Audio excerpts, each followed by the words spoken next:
on the truth and learn how to be a man. You understand? And learn how to pick a better woman than his mother. And that's just sad that any boy has to even go through that. You know, so like it. Yeah, y'all give him a hand, brother. All on that. It's a lot. If I may, real quick, I was looking at the definition of clamorous, right? And the Google definition.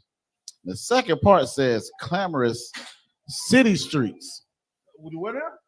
Right. Okay, so you follow me. It says clamorous city streets. City streets. So whenever we say she for the streets, that's what we talk about. Keke Palmer is for the streets. And the crazy part is she, like Oscar Yarmat was saying, this sister want to sleep with a brother that's giving out people that what is letting it burn. That ooh-wee. Salami. Let me tell y'all something. When we see situations like this as preaching prophets of the Lord, like we take these sisters up, we take these brothers up, and we correct them. You understand? We see these things, and we read these scriptures that preaching prophets of the Lord. It's our job to make these righteous judgments to teach. We look at these things in the news not to try to belittle anybody, you understand? But we have to call out things when they don't make sense. You understand what I'm saying? If you continue to allow things to be pushed in the earth that does not make sense, how will we ever get healed? How will we ever get fixed as a nation of people? It won't happen. All the sisters who know the story, just like Yeremiah just said, how many women out there, if they knew that the statistics of women that have children with the fathers not in the home and how greatly affected the children would be, do you think that would kind of slow down the promiscuity and the separations in the earth? It would, right? But when we don't correct those things and we say, well, girl, you can be independent. Go get your bag or just live for the check. It leaves a big gate. It leaves a wide passage of a lot of pain that can come to a lot of sisters, man. A lot of hurt that can come to a lot of children. You understand? We got to build up our consciousness about what we do and what we say and how we live. That's the only way it's going to make sense, right, young man Kevin? If you don't have a consciousness about what you do, who's going to stop you? What can't you do in a Christian church? You can do anything. You can do anything that you want to do in a Christian church. And you can blame it on, man, I don't know what I was thinking.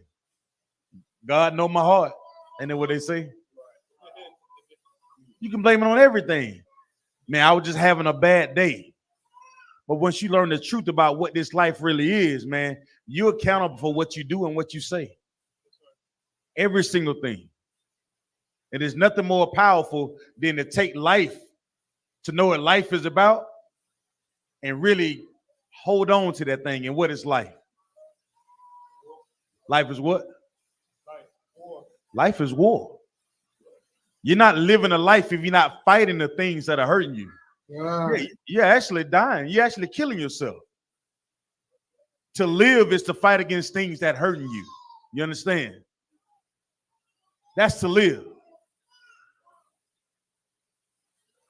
Now, don't you think, like Yeremiah said, if Keke Palmer knew the truth, then she actually sat down in one of Commanding Junior YAHANNA classes and learned that, sister, you're not a virtuous woman when you got your ass out, sis.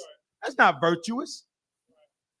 You have so much value and so much more to offer to your husband than to walk around with no clothes on. And there's a time to walk around with no clothes on, but you don't want to do that.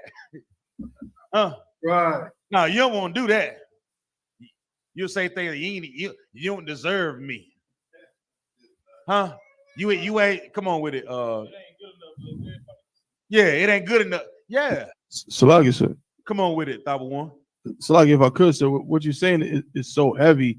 And you know, like you said, I see this concept being perpetuated, you know what I'm saying, all on social media and in this kind of new age and everything, with these women saying that, okay, like it's funny, they're almost saying that them being like hoes, you know what I mean, like doesn't devalue them.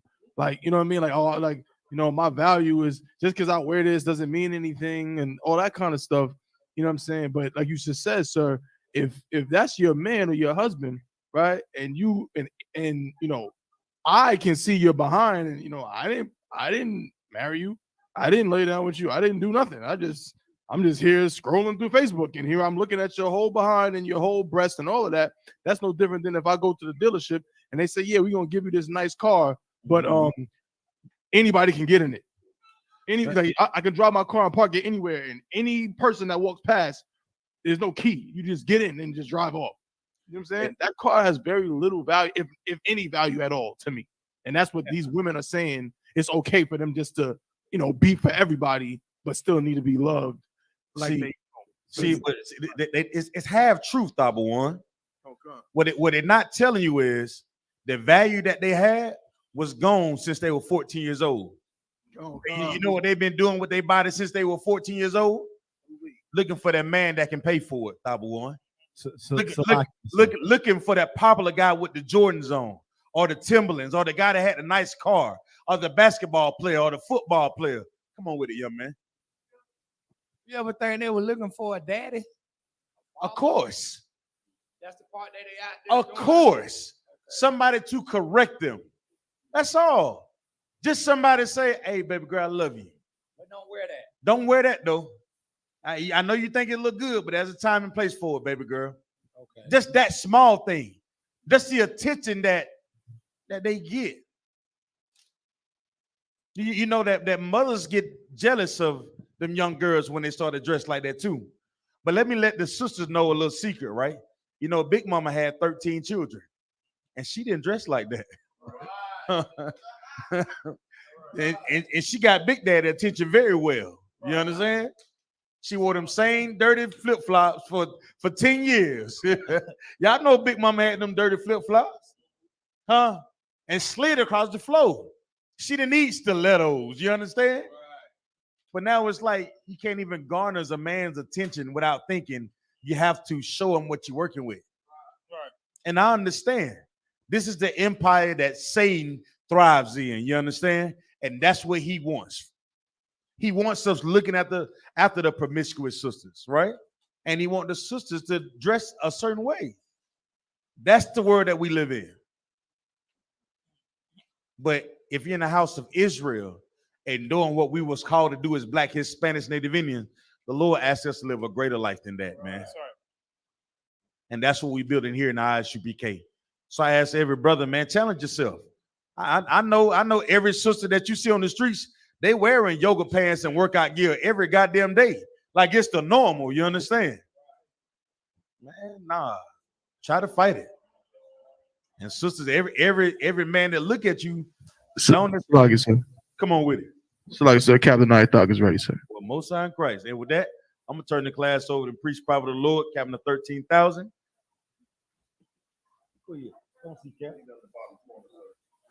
Oh, Captain I Thought. Hey, Shalom, usually thumb, Akim. Shalom, Shema, Tabah, Shema, Shai. What's going on? You all good? Come on.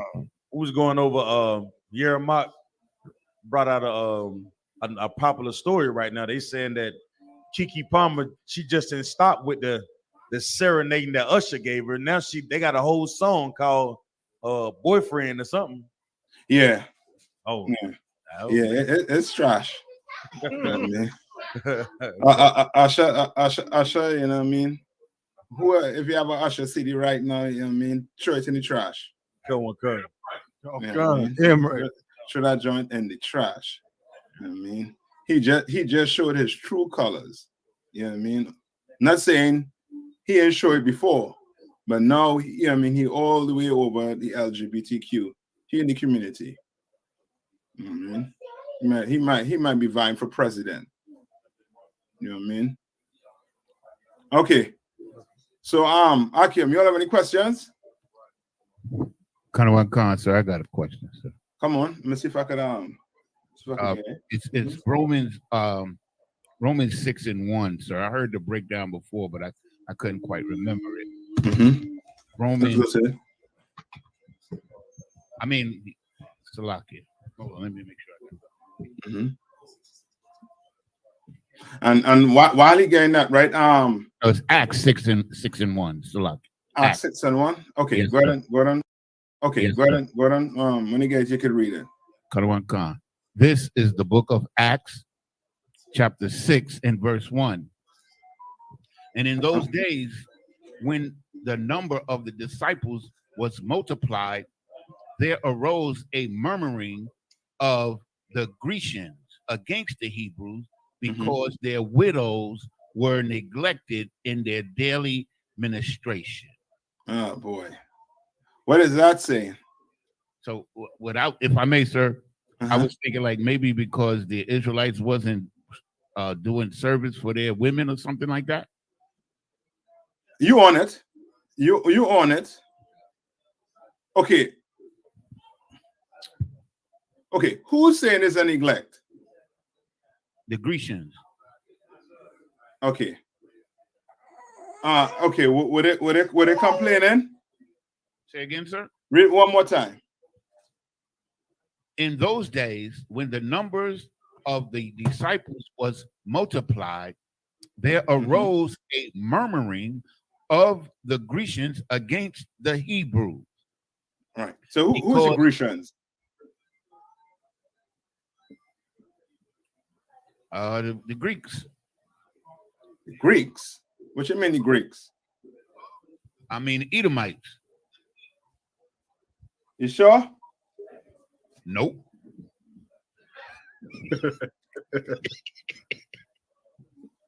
Okay, just think like today, right? What would brothers in the world say we doing? So like I said, Come on. like they would be speaking against us because we causing trouble. Okay, but no, more on the fact, the topic of what the question of what Yaniza is asking. Oh, okay. Right? What Yaniza? Read scripture one more time, Yaniza. This is the book of Acts, chapter 6, verse 1. In those days, when the number of the disciples was multiplied, there arose. So meaning what? The school was growing. Yeah, the school was growing. So the Salaki, school getting big, right? So like, if I may, I got the Greece in the Compact Zondervan Dictionary. Go ahead and read it. Kind of says Grecia is Greece, the home of the Hellenes. Greeks and Grecians, however, are to be distinguished. Greeks are generally those of Hellenic race. So those Grecians, would that be us as Blacks, Hispanics, and Native Indians, sir? That yes, yeah. It's just like today you call this, they call us Americans. You know what I mean? Lucky, sir. Come on. But I understand that being true, but there's also the reason why I was a little confused, because there's a scripture that says that we were sold unto the Grecians.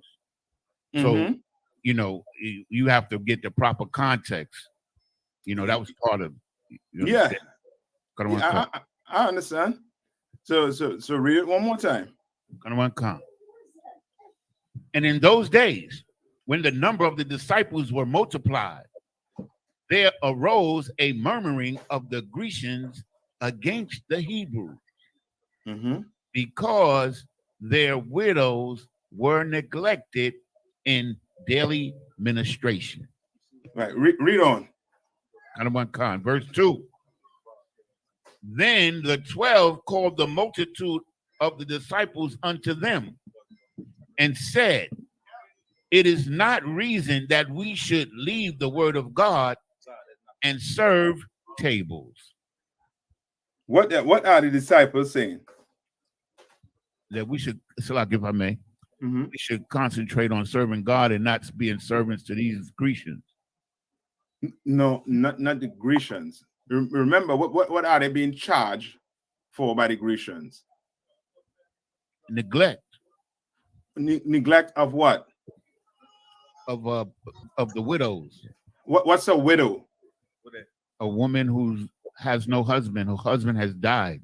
Yes, a woman who husband has died. That's a widow, right? Right. Not a woman who doesn't have a husband, but a woman whose husband has died. Right. That's a widow, right? And the Grecians is trying to charge the disciples for what? Salaki, sir. Come on.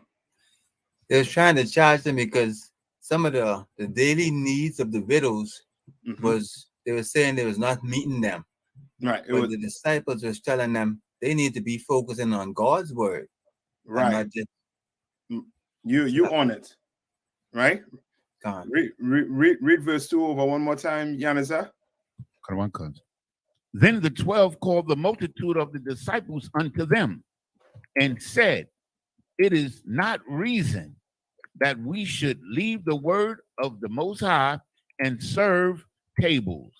Right? It's not. So he's telling them what? It's better to serve the Most High and do the work of the Lord instead of working for whoever. Or I don't understand. Is tables? Is it like being a servant? I don't understand. Yes. Meaning now you have to now. Okay. Anybody have a precept for this?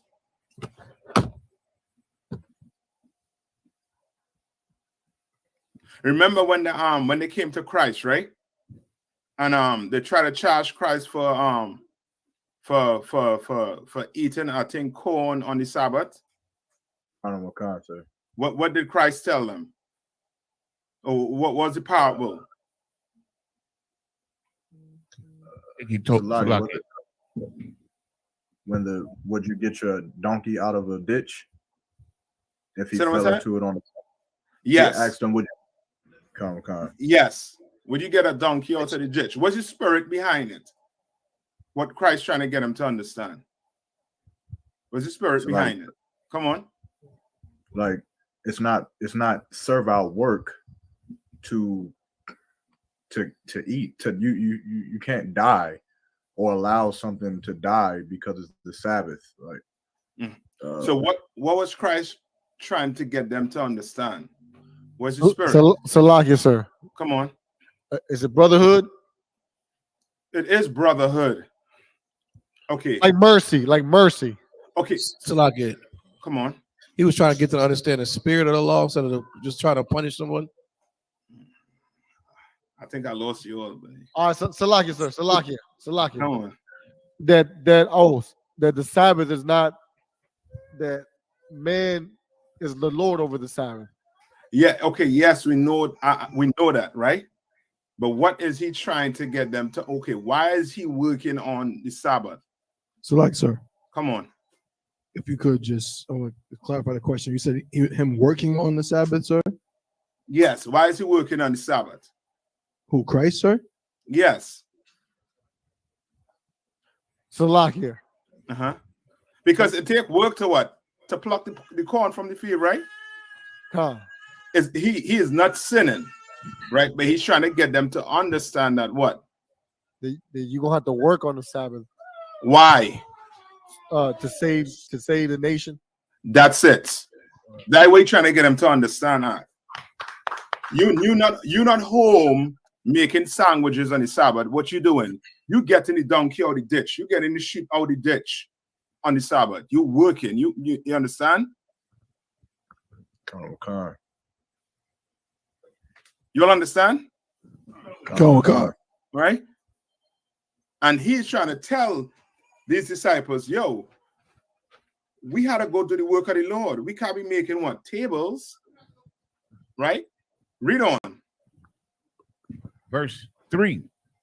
Wherefore, brethren, look ye out among you 7 men of honest report. So what is he doing here right now? Salaki, sir. Come on. He delegating the work to other men. Yes, he's now organizing it. He's like, we could just cast up the work of the Lord. But guess what? Get 7 men of what? 7 men of honest report. Of honest report. Men who you could do what? Trust. These men have good reputations. They're good workers. Men that you could do what? Come on. Trust. Men that you could do what? Depend on? Men you could do what? That's, come on. Where you all learning Hebrew Academy, Akim?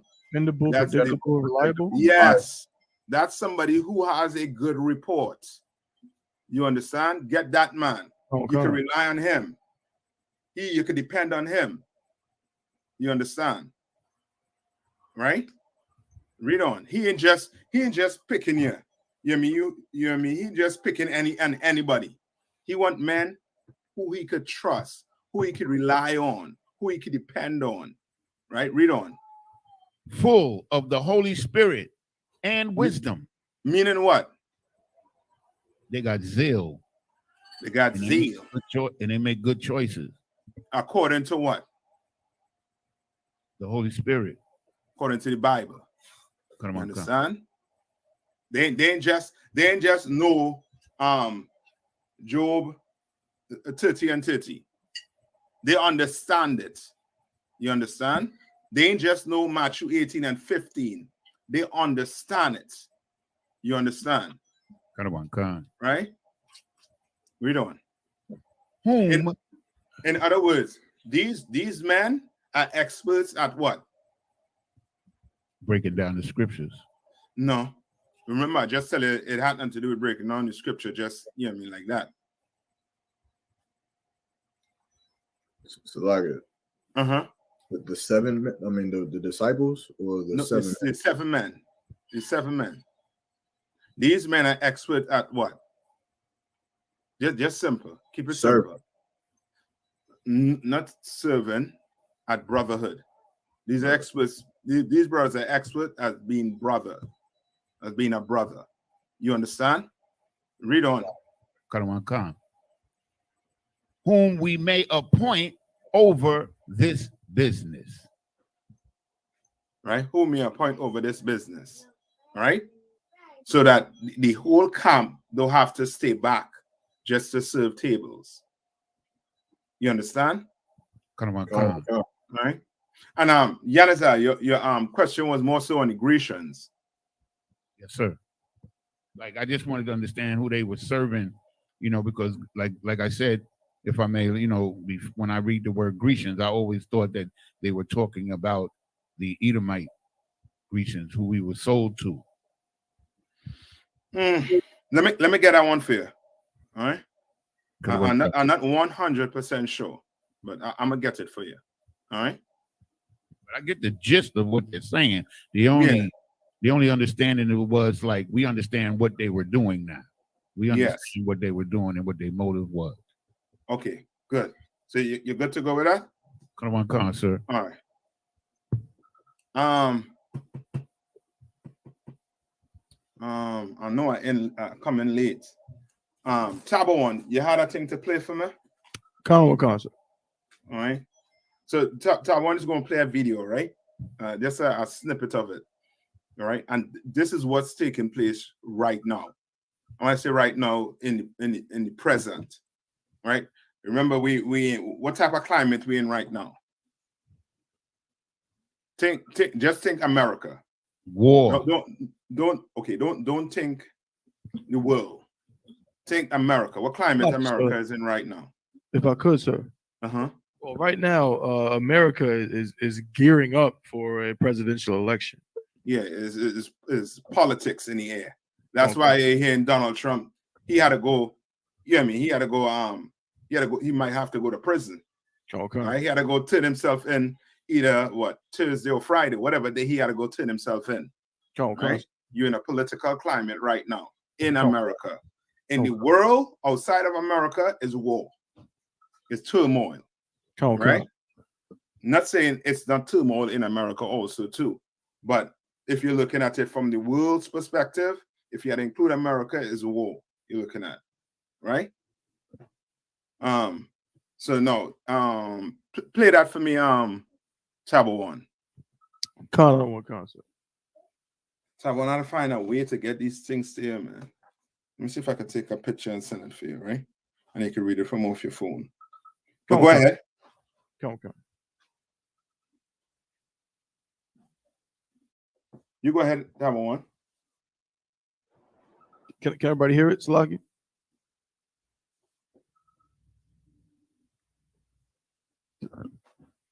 No, we can't hear it. No. I you don't can't think hear it. it. No, I don't think it's playing yet. Hit play. It's on what they've said about the border while they've been campaigning. We will go back to Title 42, but most importantly, we will stop catch and release and we will start catch and deport. On day one, we will declare the border to be a national emergency. We will marshal all available resources, including the U.S. military, to stop the invasion cold. We cannot have an insecure, wide open, and unsafe border. If you don't control your back door, it's not your house. What do you think about this as an issue going into tomorrow night's debate, Britt? All right, that's it. What are they doing? Salaki, sir. Uh-huh. They're using like the whole immigration thing to win the votes. Okay, so yes, but give me the spirit behind it. Salakia, sir. Come on. They're going to war against our brothers and sisters on the border, sir. You want it. You want it, Sidak. But I want it much more simpler. What are they doing? What Sidak is saying is correct. He's hitting the nail. Salakia. Mm-hmm. They're blaming us for America's problem. You on it. Salaki, out of one. Uh-huh. I was gonna say that they're making us the enemy of the political campaign. That's it. And understand this. This is what brings them to what? Together. Remember, we went over in that book, right? Right, in one of them, that book, Lucifer. We will get some more in it, right? Okay. The Lucifer effect. Yes, they have. They are creating an enemy. You understand? It's going to find its way to who? If it not already did, because they're seeing it in the news every day. If it's not what they're saying about the border, what else are they speaking about? That's political. That they're trying to politicalize. If that's a word, Slakia. Is it education reform, sir? Politics. Think politics. You're seeing it in the news almost every day. Salaki, sir. Uh-huh. The transgender movement. No. Wait, Salaki, sir. Come on. Could you repeat the question, sir? Okay. Remember, I told you we in a political, you know what I mean? Climate, right? What are you seeing on the news? Remember, we just said they're creating an enemy here when it comes to the what you call it again? When it comes to the Mexicans and the border, right? Hey, just as mute him, please. I got it, sir. Okay, So, like, if I may, out of one. Come on. What you say? Immigration? Yeah, but that's what it just said. Yeah, they're already putting that into play with the immigration. All right. What else? What else is seen on the news? Well, Salaki, sir. Uh-huh. If I could, I'm not sure if this is, I'm not sure if this is the answer to your question, but one thing you're seeing is like that dude DeSantis. Mm-hmm. He just kind of got in trouble for a little bit, like with like Republicans, because he basically said like, he's like, yo, like our party is basically, long story short, he was like, it seems like to be a Republican just means to be a Trump supporter. Like that's if you don't love Trump and you know what I'm saying, that's his words, kiss his behind, you're looked at like you're not a real Republican, you're not a real right wing or conservative. So you were right. So on that vein, right? Mm-hmm. What are you seeing in the news? You all are turning on the news and hearing how they're talking about crime in these cities. I saw, if I may, sir.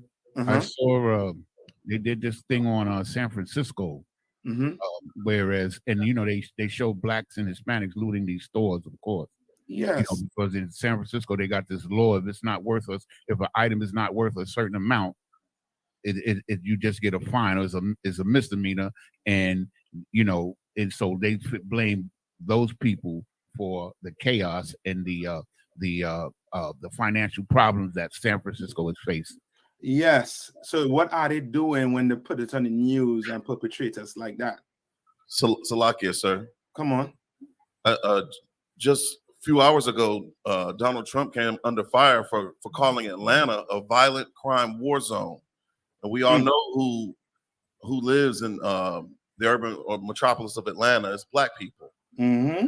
So he's basically, demonizing us, saying we're the reason why crime is the way it is. So right. So what is he doing? Salakia, sir. Uh-huh. They're ramping up the race war, sir. Okay. Rebel rousing. They are creating an enemy. Khan. They are creating an enemy. They're creating an enemy when it comes to the Hispanics. They're creating an enemy when it comes to what? Judah, Benjamin, Levi. You understand? They're creating an enemy. You understand? You all understand what I'm saying, right? Absolutely. That's what you're seeing on the news, right? I mean, you cannot tell me is all the January 6 hearings done? Sir. No, but you're not seeing that on the news. Yes. Come on. There's a term used to describe what is transpiring right now with respect to all the major news outlets. This political climate, it's a lot of rabble rousing going on. And it basically is people who make a group of people angry, excited, or violent, by giving speeches, especially in order to achieve a political or social goal. Salakia. Yeah, so they're doing what? They're creating an enemy. Ain't nobody talk about the Ukrainians, about how they coming and we sending money across there for them, and now they're coming across here and sucking the economy. Ain't nobody talking about the Afghanistan people who know how to come across here and now living off a food stamp, living off of every resources that America has to offer them. Nobody say nothing. You understand? But when it comes to us, they are constantly creating an enemy, because that does what? Salaki, sir. Uh-huh. It galvanizes all the oppressors against the Israelites. Yes, but that does what when they create an enemy? That does what for them? It gives them the opportunity to do whatever they want to us once they create that enemy. Salaki, sir. Salaki, sir. Right. Salaki, sir. Come on, how about that one? It garners them together, sir. Yes, it brings them together. You understand? So now you all heard about the story about the Karen who threatened the judge to kill her because of Trump. You understand? Like it brings them together. Hating us brings them together. Creating an enemy brings them together. You understand? Come on. Could you say like what 9/11, like them making the enemy out of those Middle Easterns? It rolled, like it made the patriarchy of America just grow because of that enemy. Could you say it's kind of the same thing? It's the same thing. You understand? There's the same exact thing. You understand?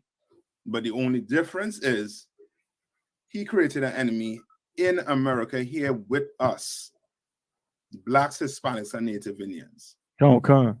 You understand?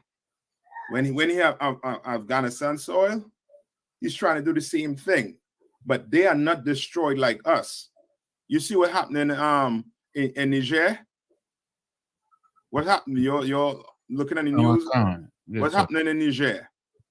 Well, they're they want to expel the French, and they want to use the United States and the French as the former colonizers as a means to garner support for Africans to unite and try to, push the West out. They're not like us. They're not destroyed like us. They know the oppressors are their what? Enemy. They know that. And they came together, right? And they have one common enemy, who is the French and America. and they're kicking them out. You understand? No, we don't know that this man is our enemy. Precept.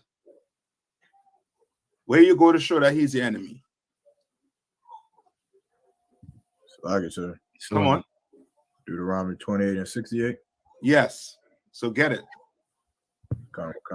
Right? Right? Get it. Right? And then you see what happens, right? When you join America. When you join America, right? What is the next thing you do? You hate blacks, Hispanics, and Native Indians. Yes, you're a traitor. You become a traitor to your own people. Right. You understand?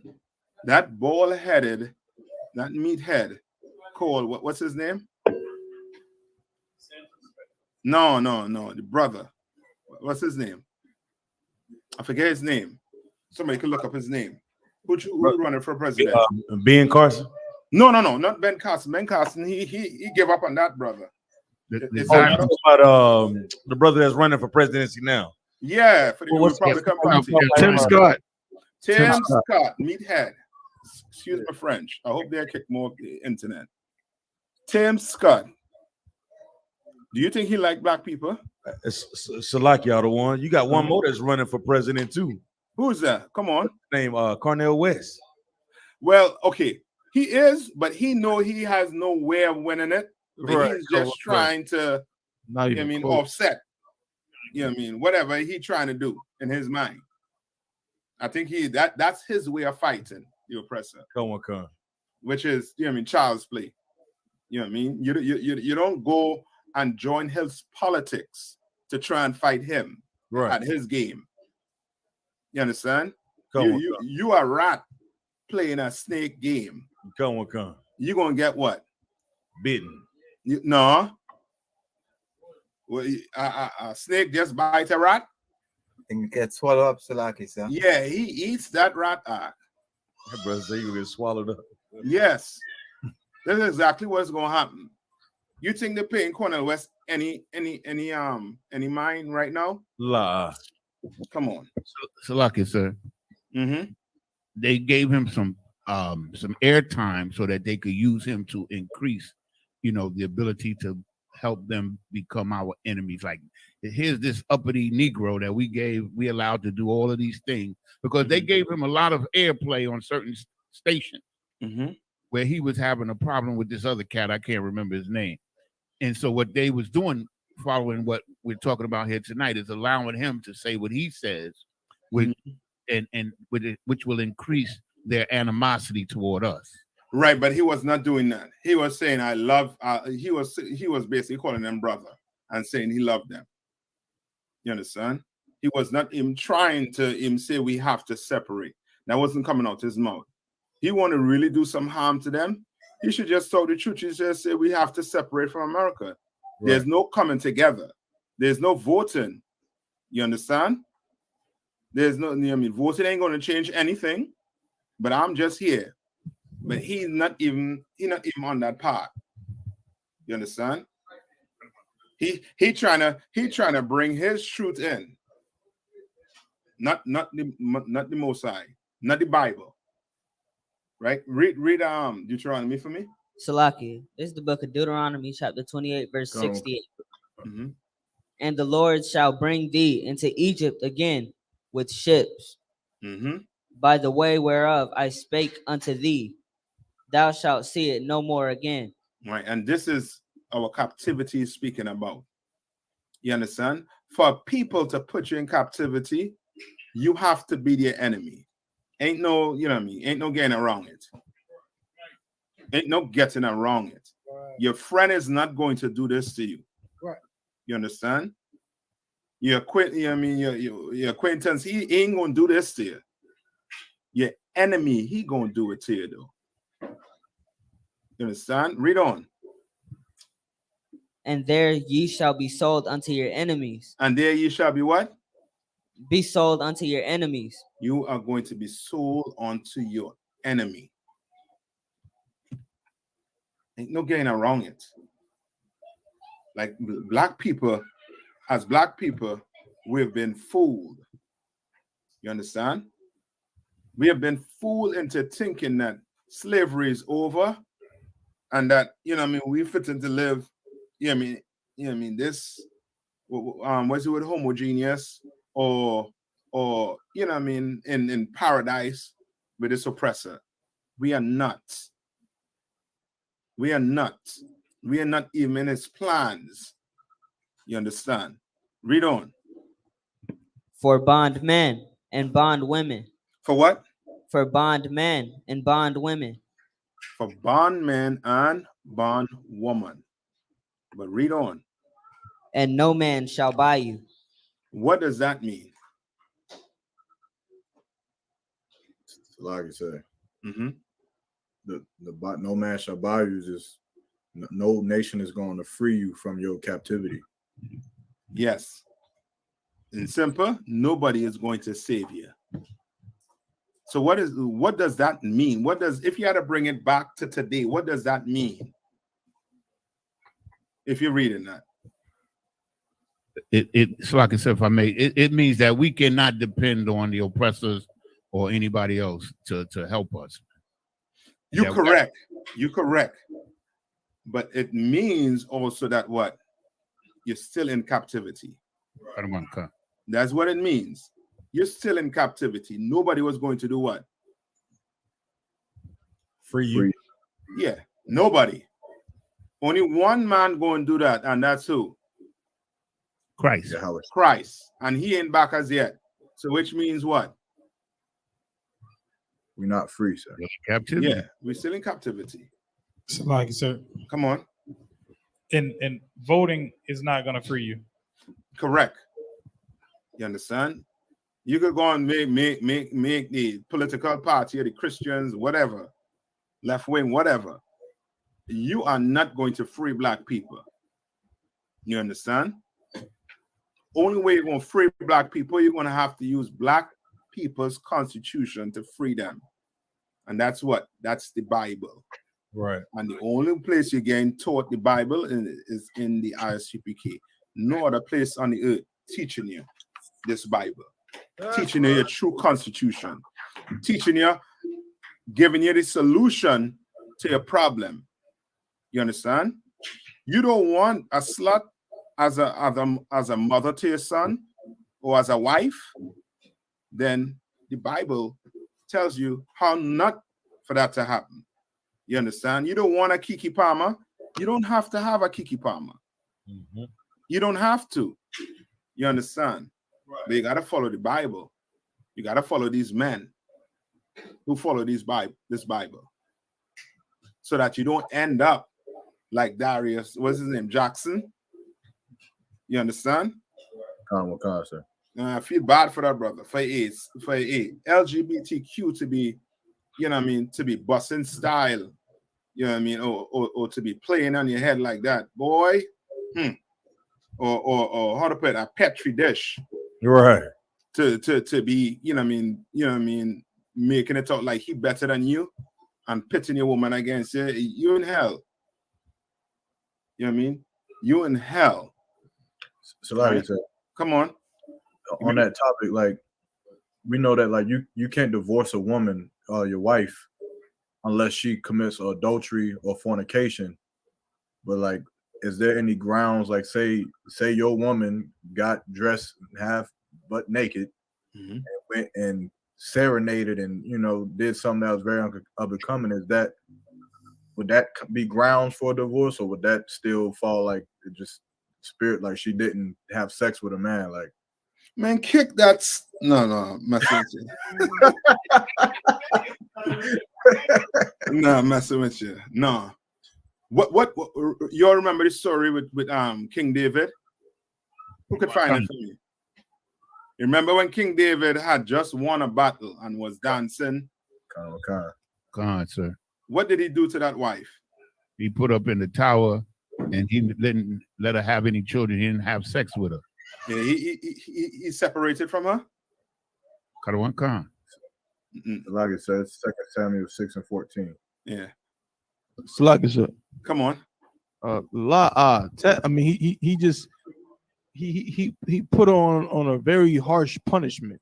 Yes, He never that's separated from the her. best way to put it, on a very harsh punishment. In other words, she was on ice. She was just chilling. You understand? She was just chilling. That's all.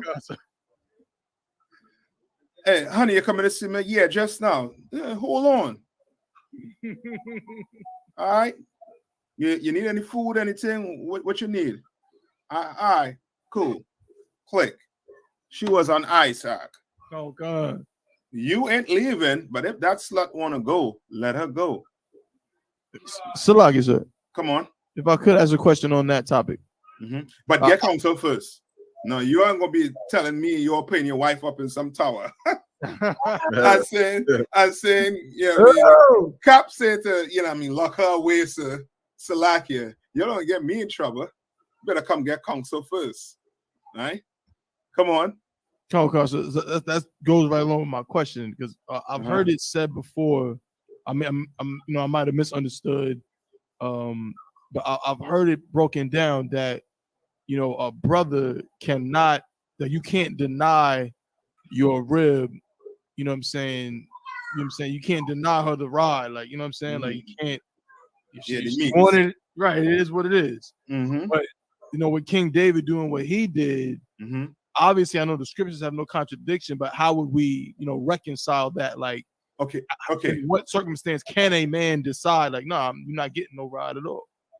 You just said it. Well, what did you say? In what circumstance? No. You said it before. Before you ask the question, you answer the question. Okay. Remember what you said? I said King David had put her on a harsh punishment. On a what? Harsh punishment. So when? Punishment. That's it. Come on. You understand? King David didn't just not say, I ain't dealing with China. This was a disrespectful on a woman who, was trying to belittle him. He's the freaking king. And you trying to belittle the king? At the time? Okay, Okay, Kiki. Go up in the tower that I built for you. It's nice. It's laid out nice.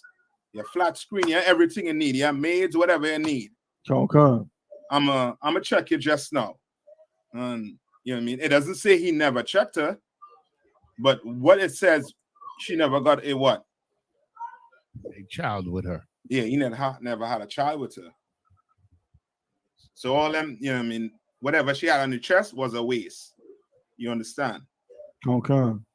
Right? He punished her for what she did. All right. Yermak, you have it? Concepts. Like it. Go ahead. Second Samuel chapter 6 and verse 14. David danced before the Lord with all his might. And David was girded with a linen ephods like it. Verse 15. So David and all the house of Israel brought up the ark of the Lord with shouting and with the sound of the trumpet. Verse 16. And as the ark of the Lord came into the city of David, Michal, Saul's daughter, looked through a window and saw King David leaping and dancing before the Lord, and she despised him in her heart. And she what? Despised him in her heart. You understand? She hated him. You understand? Read on. Verse 7. Much like some of you sisters, not in this school, you understand? But some of you sisters in the world, hate your man for what? That's the man who gonna put his life on the line for you, when pressure come. Hate him for what? Read on. Verse 17. And they brought in the ark of the Lord and set it in his place in the midst of the tabernacle that David had pitched for it. And David offered burnt offerings and peace offerings before the Lord. When we skip down. Skip down to where do you have where it say what King David did? Or what King David told her? Skip down to where when he tell her. I will go to verse 21. Go ahead. Verse 21. And David said unto Michal, it was before the Lord which chose me before thy father and before all his house to appoint me ruler over the people of the Lord. You understand? Over So Israel. she hated him because of what?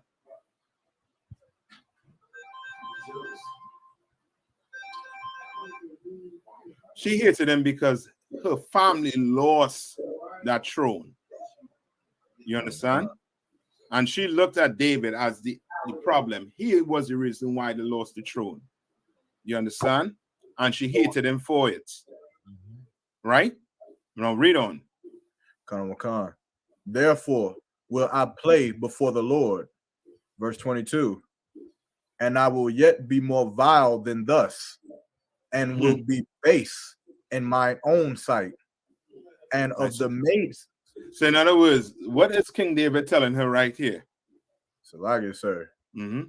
He's saying you want to be nasty or mean or harsh. I can be harsher than you.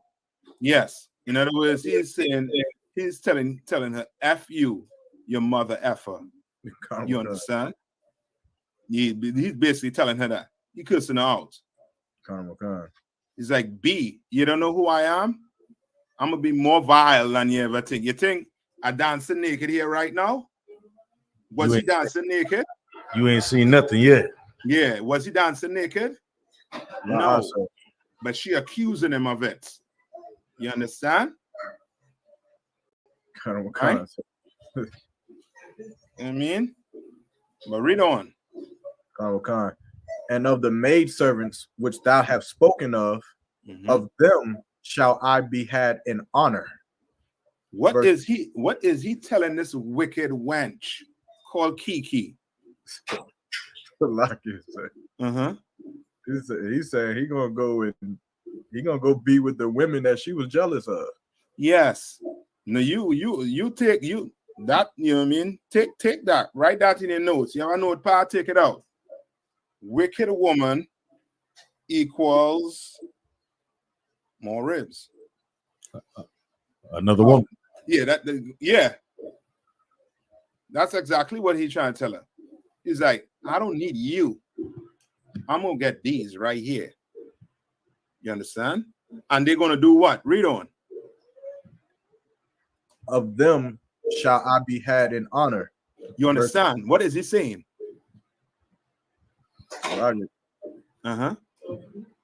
Like these women are gonna treat me like how I'm supposed to be treated. Yes, better than you. You understand? There's enough of the time you have a you know what I mean, an evil woman, and she take your character, your personality, you know what I mean, and she tried to turn it into something evil when it's not. You understand? And now you're gonna have to show her, all right, B, we will see. I'm gonna go get 10 of them. That's and they're gonna right. treat me better than you. Right? Are you saying you're gonna leave her? No. You saying she will be 11. You understand? The 11th. You understand? She's gonna be a sub. You understand? She coming in whenever, you know what I mean, whenever you feel like. But them 10, they're on the field. They're gonna play. You understand? She's gonna be in the stands. You know what I mean, cheering on. And hoping one day she's gonna be she's gonna be included into the team. You know what I mean? You're gonna pour all the way up in the stands, on the benches, on the bleachers, they call it. All right, read on. Verse 23. Therefore Michal, the daughter of Saul, had no child until the day of her death. Yeah. You understand? That's how you deal with a wench, a wicked woman. She wants a child. She better what? She better change. A child comes, and what is David treating it as? A child is a what? That's a what? Okay, sir. Child is a blessing to a woman. To anybody, but it's a blessing or a gift. Okay, that's it. What you want? That's it. A woman loves gift. You tell a woman, oh, the Lord gonna bless you, brother, with no roses, with no chocolate, with no child, the Lord gonna bless you. Nah. She knows a child in her arms after 9 months is a blessing, is a gift. You understand? And David knew he goes impregnate this Kiki Palmer is what it would have been hell. So guess what? You did this, you try to disrespect me and take out of this like slide. Nah. You go. You understand? That's why I believe it's John Mahaman who brought it out, where he said that Darius should go get that child. Go get that child and put Kiki Palmer on child support. Go do it. You understand? Because that's what a wicked woman needs to understand. That there's somebody out there that's more wicked than her. And it's called the oppressor. All right. All right, you're good with that, right? All right. Let's see if we can get a little bit of this, right?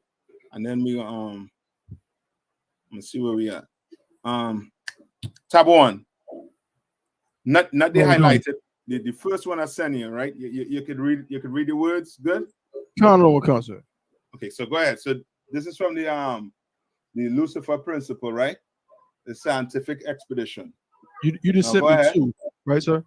Yeah, read the first part, the first one, below the highlighted part.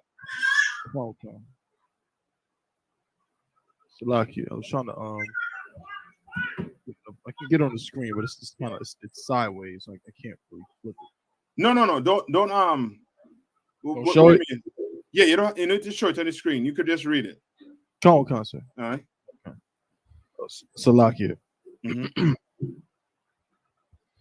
Have to download it right here. Oh, I'm messing up. Salaki. No, you mess your search. It's just that it's sideways, and I gotta open it up in the program here, and I can just flip it. Okay, yeah, I got it right here. Most High in Christ. God, it says the value of having an enemy. Right. So skip that paragraph. Con. So skip the highlighted paragraph, sir. Con. A charismatic leader's invocation of the enemy's image is frequently what draws the social organism together. You understand? But everything we just said, he just said it in one line. You understand what he just said there? Read one more time. A charismatic leader's invocation of the enemy's image is frequently what draws the social organism together. All right. What he just said there? Salaki, sir. Come on. If I could, an example of this would be what Hitler and Goebbels and the Third Reich did in Nazi Germany. What they did was they made an enemy, and they made a very distinct image of the enemy. Yes, bring it home. So what he's basically saying is that a good leader uses the enemy's image and creates that image to bring all of his fellow people together. So bring it home to what we were just going over. Come on. So with them showing all of the crime, all of the problems at the border, the continuous people going in, the blacks, Hispanics, and Native Americans going in stores taking things, it galvanizing all of the oppressors together. So when they need to move against us, then they're all together. Yes, and that movement you're talking about is going to the polls and vote for them, because each one of them are trying to be what? They're trying to be a what? A charismatic leader. They're trying to be a leader. Each one of them that's saying that there's a situation on the border. Each one of them trying to be what? The president.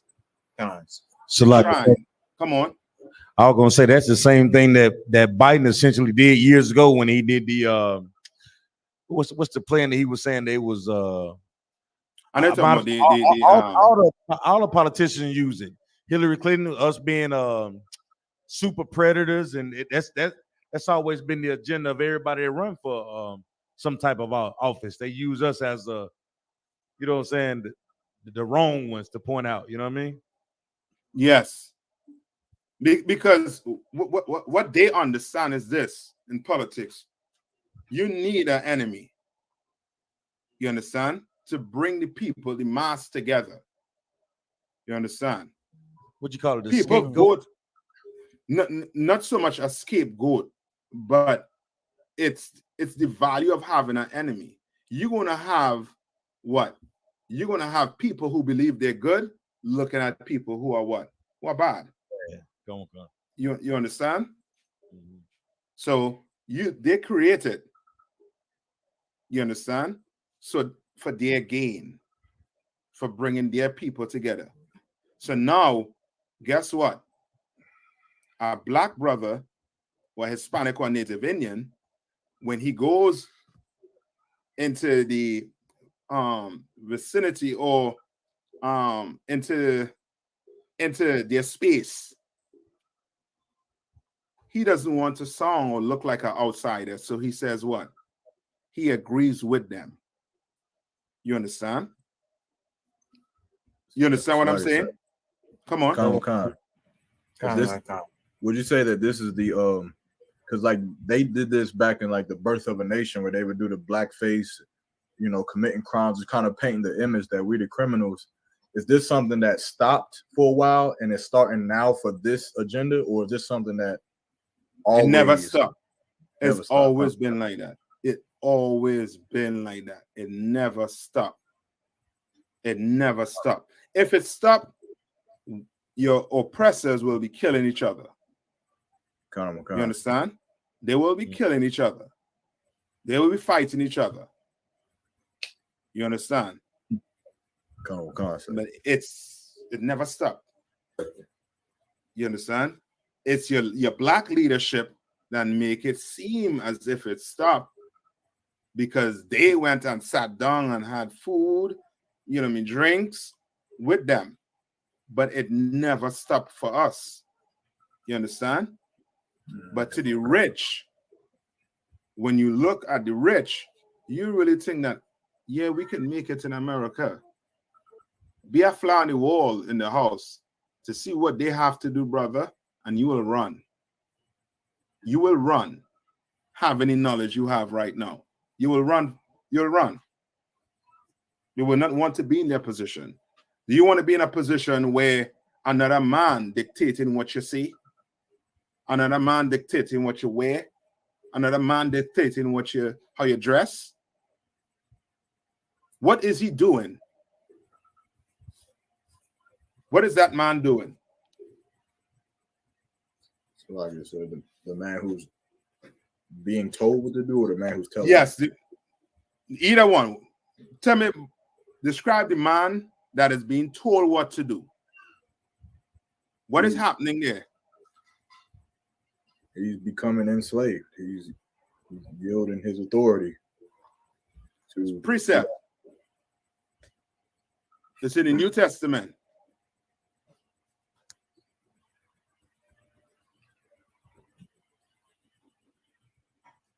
It's in the New Testament. How do you bind a strong man?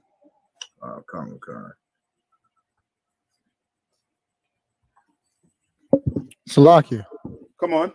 You tie him up. Yes, you tie him up. Right. By, How is he being tied up? By breaking in his house. Let's read it. But tell me how you're doing that. Hold on, I'm trying to get something here. Want me to read it, sir? Yeah, go ahead. This is, Mark chapter 3 and verse 27. No man can enter into a strong man's house and spoil his goods, except he will first bind the strong man. So how does he bind the strong man?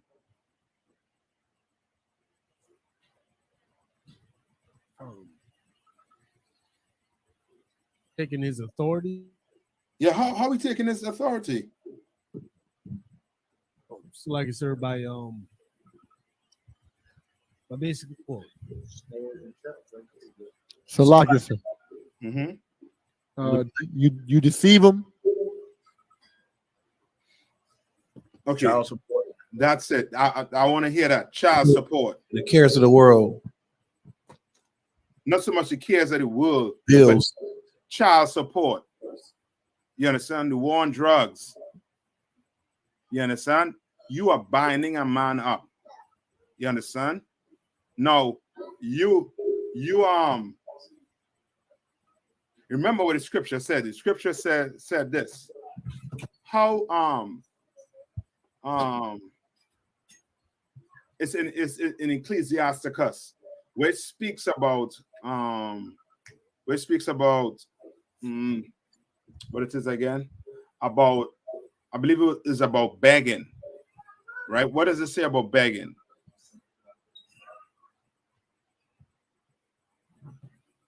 What does it say about begging? A beggar's life is no life at all. It's no life at all. You understand? Right? It's not a life. But he puts us in situations where you have to become a what? A criminal. No, he has the money. He has the money, the ways and means for employment. Right. You cannot tell me in slavery there was no problem when it comes to employment, right? Was no problem. But now there's a problem. You understand? Now there's a problem because he is creating a problem. You understand? He is creating a problem. And what you'll get to understand, the problem he is creating is really out of what? You correct with hatred, but there's something else. There's something else leading him to deal with us the way he deals with us. So like I would say out of necessity.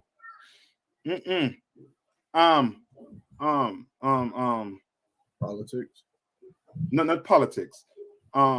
It's along the line of politics. Why using politics and stuff too to keep us in line. Right. Tab 1, look up this book called the Birds, Dirt by Ben Wattenberg. So The Birth by Ben Wattenberg? The Dirt. I don't know if I mean DERTH. And if I pronounce it correctly, you will help me with that. Oh, count Birth Dearth. DEARTH. Yeah. By Ben Wattenberg. Count on one concert. All right. I'm gonna read something from it. Not read something from it. Just look it up. Tell me how much it costs then. Take it out book. Do you all ever heard about this book? Yes. Right. This is one of the books that they try to keep within their community. I mean, you see different prices, but I think an original copy of The Birth Dearth, what happens when people in the countries don't have enough babies. I see one on thriftbooks.com used for $1,400. You understand? What is happening here? Here is what? Beside hatred, it's the what? Why does he have so much guns? Is it because he could kill? No, he could kill. This is fear? What? Yes. Fear. They call it Caucasian fear, or the oppressor's fear. You understand? He wants, it's like this. Are we close to being in a depression? Are we close to what, sir? Being in a depression, or are we in a depression? You consider us in a depression. Yes, sir. Right? We close. We close. Real close to being in depression. But they're not talking about that. They're talking about what? Immigration. Right. You understand? Salaki Adawan. Come on. So is this along the same lines as the Great Replacement Theory? Is that what we're talking about? When they say Great Replacement Theory, which? Well, the Great Replacement Theory is a theory where white people feel as if they're being replaced by minorities. Yes, that's what the book is about. Come on, Salakia. Yeah, that's exactly what it's about. It's what Peyton Gendron, that's what fueled him to go into that supermarket and gun down all those people. Salakia. Yes, that fear. You understand? Along with the hatred, that's a bad concoction. You don't want your oppressor to be in. You understand? If you're not in this school, you understand? You're gonna learn the hard way. Right? Oh God. Now, Sabawan, you see the last one I sent you? Check your phone, right? Come on. Read that highlighted part for me on your phone. Come on, sir.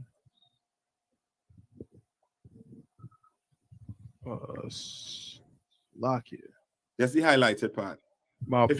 You sent through WhatsApp, sir? Yeah. My WhatsApp is like bugging. I got too much stuff on my phone. Did you send 3 or just 2? 2. I'm gonna read it right here. I have the second one then. If you just sent 2, I already sent the second one to myself. No, it was I sent you a third one. But don't worry, Okay, I'm gonna read it. I'm gonna read it for you, right? Come on, sir. So it says, get this one. Right here. It's like, yeah, I need some glasses. Remove the testicles from a rooster, and it becomes a peace-loving bird. Sew the testes back into its stomach, and the masculine hormones once again flood the fowl's bloodstream. Now the recently mild-mannered chicken sprouts off to start a fight. You understand? What they're doing is, when you bind a strong man, you are actually taking his what? Testicles away. Good night. You making him a loving person. So now your father go to church, your mom go to church, or if I would say a father, he claps and he sings because his testicles are gone. Come on. You understand? Come on. Then you have your Darius Jacksons who will send a text that is, that is nicely mannered because his testicles are what? Taken from him. Then you have the ushers, who has been taken from them a long time ago. You understand? They're not trying to do what? They're not trying to fight. Neither of them trying to fight. Tim Scott, he is not trying to fight. His testicles are all the way ripped from him, taken, gone. Shalom. You understand? Khan, sir. But put it back in these men. How are you going to put that back into them? Come on. As my testicles are just growing back now after I came into the truth. Get up, brother. I had. I've been in the Christian church for 30 years, sir. You understand? Yeah. That's it. He's going to have to come into the truth, and he's going to have to recognize that they are making us out to be enemies, and we are not the enemy. The Hispanics are not the enemy. They are poor, starving, hungry people trying to get what? Trying to get food, trying to make a life, running from the killing that you created in their country. You understand? You created that mess in their country, and they're just trying to come here to get away from it. But you are painting them out to be evil. You are painting them out to be wicked. You understand? You're with me? Right? Let me see. I think it's is it Maccabees? Give me Maccabees. I think it's Maccabees 1 and 14. First Maccabees. Hold on, man. Let me check it quick. Either first Maccabees or second Maccabees.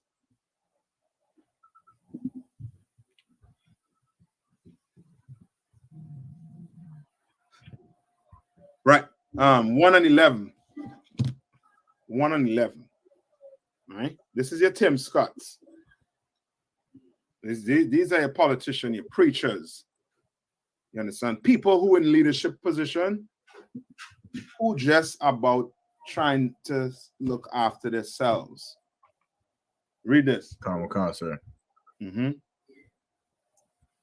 So like if no one else got it, it's first Right. Maccabees chapter 1, verse 11. Mm-hmm. In those days went there out of Israel wicked men. All right. Who Went persuaded what? many. Wicked men. Wicked men. You understand? Wicked men who what? Who testes got snipped. You understand? Salakia, sir. Come on. I was going to read. One of the troopers going to go ahead and read it. Okay, go ahead. This is the book of Maccabees, first Maccabees, chapter 1 and verse 11. Mm-hmm. Those days went there out of Israel wicked men Mm-hmm. who persuaded many, saying, let us go and make a covenant with the heathen. You understand? They're trying to persuade you. You know what I mean? Persuade meaning what? What are they trying to do? Convince. Yeah, they're trying to convince you. Like Tim Scott. He's trying to convince you that the Mexicans on the border is the problem. That these young brothers who are going in these stores and looting, that they are the problem. When ain't no bigger thief than your banks. Right. Who charging you what? What 20 your credit card's charging you what? 23% interest, 8% interest, APR. You're gonna spend 200,000 on a house. And by the time the mortgage is over, 30 years. yeah, in 30 years, you will done buy 3 houses for that bank. God. And you telling me them brothers on the streets, them is the thieves, them Right. is the crooks. Yeah, the pharmacies and them. Brothers and them was selling the marijuana, which is against the law, but now your pharmacies and them selling it now. And they the problem. The ones you locked up in jail for drugs, they the problem. Oh, God. Shalaga, sir. Uh-huh. If I could, so what you're saying is so heavy because, going right back on the topic of, how they paint the enemy, blacks, Hispanics, Native Indians. You can go on YouTube, on National Geographic and, all these different kind of outlets and they'll paint the picture that one of the problems in America is, two Mexican brothers in South America cooking up fentanyl, in some swamp in the Amazon. Mm-hmm. You know what I mean? But the reality is that, they sell fentanyl in, in their doctor's offices. They prescribe fentanyl to people. They try to prescribe fentanyl to people. And they got so many malpractice suits and all of that. You know what I'm saying? Because they're, like you said, so they're the bigger drug dealers than any Mexican or any black man has ever been. Yes. Talk about that. And also to just think about it this way, right? About maybe 50 years, I'll give it 60. When was the prohibition period? It was 1920 and 30, sir. Right. When they were selling bootleg liquor and stuff. That is equivalent to what? Drugs. Back then because it was illegal. Who was selling it? The oppressor. Yeah. What happened to them now? They took them generation, those offspring, and gave them what? Jobs. Yep. You understand? Gave them jobs. But not when it comes to us. We're the problem. Like you have Caucasian farmers today. How the hell you could have Caucasian farmers today when black people? Who better than a Hispanic farmer, than a black farmer? Them white boys can't spend no time in the sun. Right. Who the fooling? Come on. Like, if I could, like they so scared of like Mexicans stealing jobs, but so like I ain't never seen no these Mexicans coming and stealing these middle class and high class jobs from any of our oppressors. So it's like they pushing a narrative that really they know would never affect them because those Mexicans didn't go to college. They don't have the college degrees to get the job they got. So it's like, what are they even talking about? They're not gonna take your job. So like it. Yeah, come on. Several states have claimed that they don't have enough workers. So it's bullshit. You understand? You understand? I don't want to come. It's diarrhea. You understand? Straight up. You understand? Bad stomach, diarrhea, talk. That's right. You understand? Like they are. That's proof that they are painting an enemy. When we just poor people are. We poor. We don't own no factory. You understand? We don't make guns. We don't make missiles. We don't make nothing like that.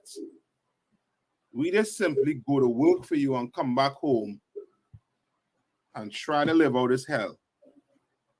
You understand? But they're trying to make an enemy because they know their people.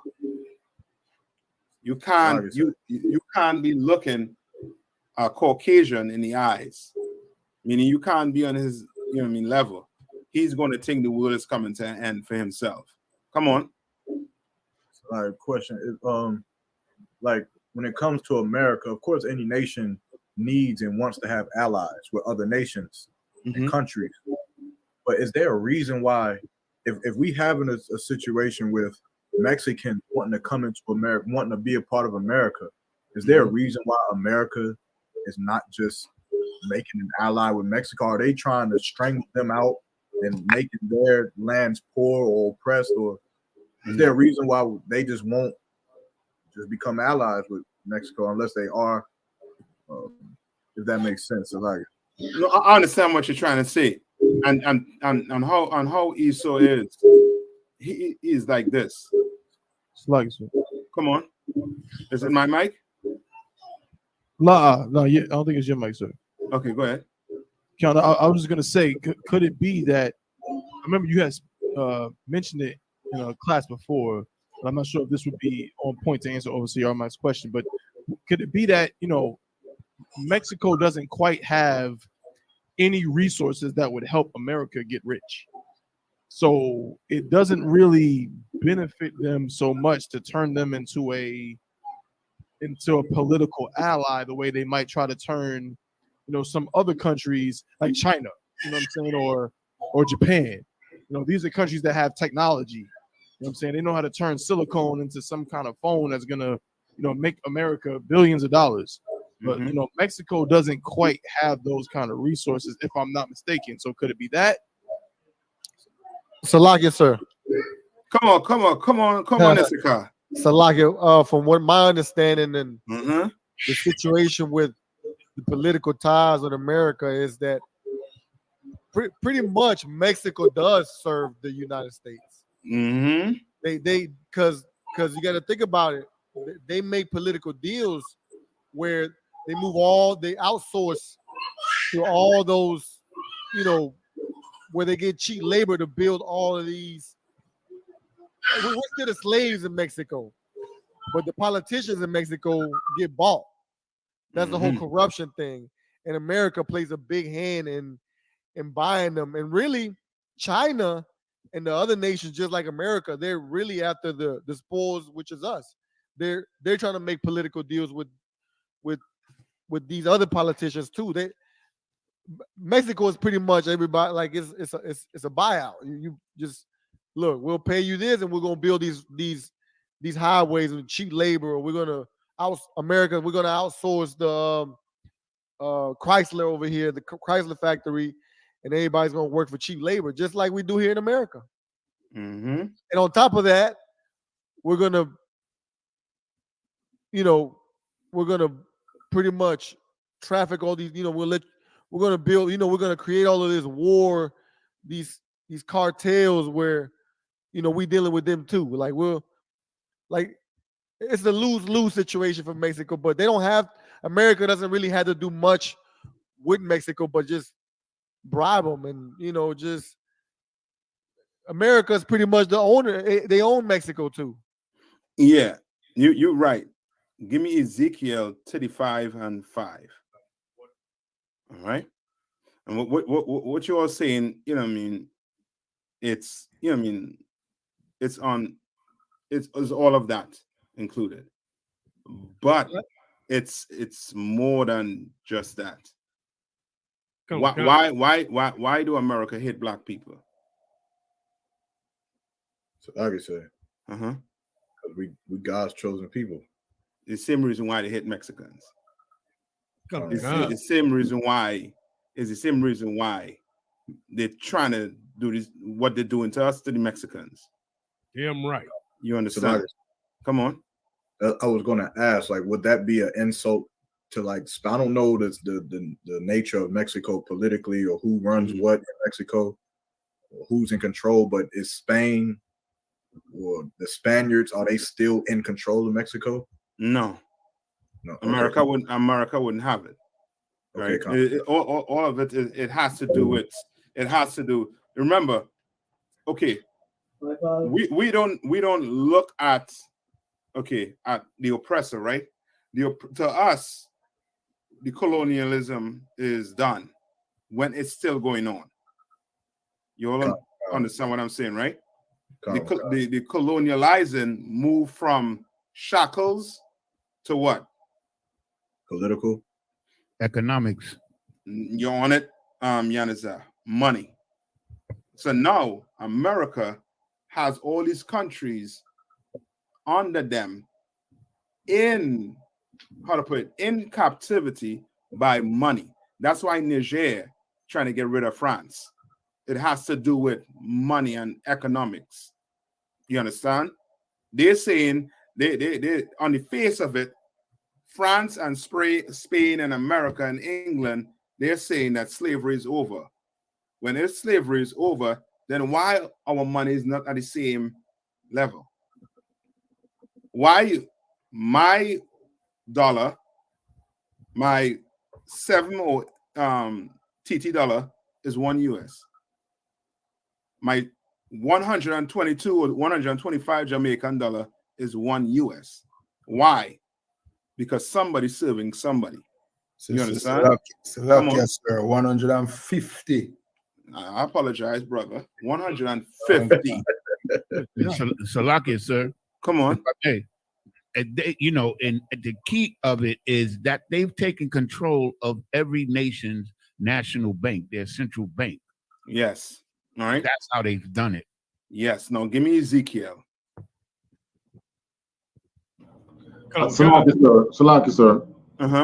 Before you get to Ezekiel, a closer ties, Mexico getting a closer tie with the US.